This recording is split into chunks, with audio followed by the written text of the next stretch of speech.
Let's talk about naming tracks in Audacity. Not only naming tracks in Audacity, but finding out a way to take that name and have it stick on top of the track regardless of where the track's at so that you can actually see the name.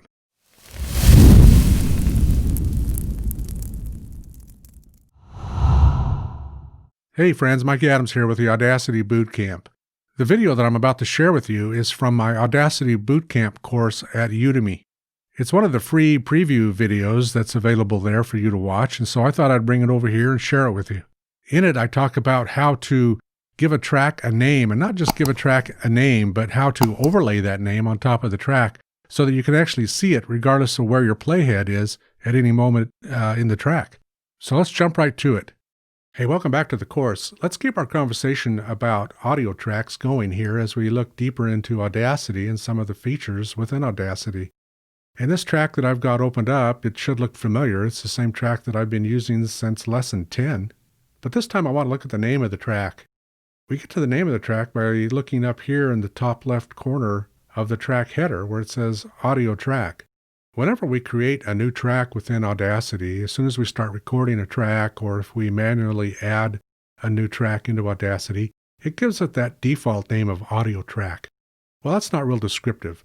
Sometimes I want to know who's in that track or what's going on in that track because especially when you get, 5, 6, 7, 8 tracks opened up or more, if you're, doing more, you want to know what track is what and who's in what track or what kind of activity is going on within each track. You want to be able to separate those out and you want to know at a glance who's on what track.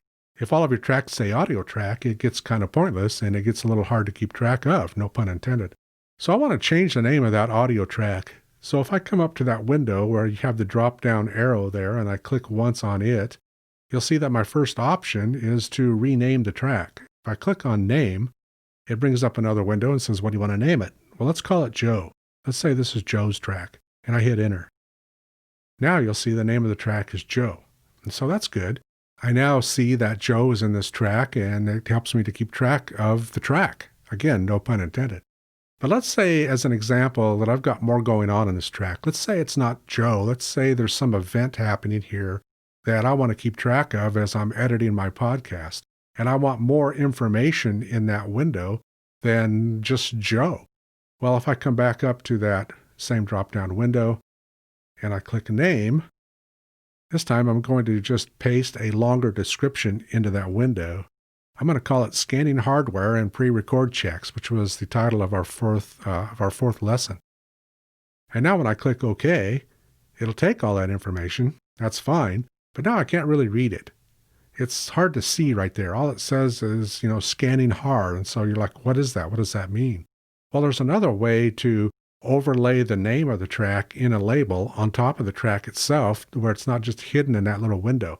So let me show you how to do that.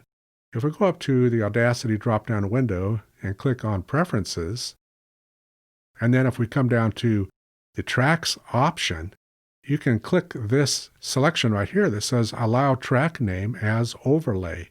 And when I do click on that selection and click OK, now suddenly my track name is an overlay on the track itself, and I can see everything that I type in it. So now I know that the track is more than scanning it's scanning hardware and pre-record checks. So it gives me just a better idea of what's going on in that track. And the nice thing about this is that label is always present on the track. I'm going to scroll the track a little bit to the left here, maybe, if it'll let me. I guess that's as far as I can go. There we go. That label stays there the whole time. It doesn't matter where your playhead is. It doesn't matter what's going on in the track. You always have that information right there in front of you. And that's invaluable. I always have that on so that I can keep better track of my tracks. I'll see you in the next lesson. Hey, I hope that helped you and gave you some valuable information in how to name a track within Audacity and to put that label on the track so that it's always visible and always present. Hey, a reminder, you can reach me online anytime by going to audacitybootcamp.com.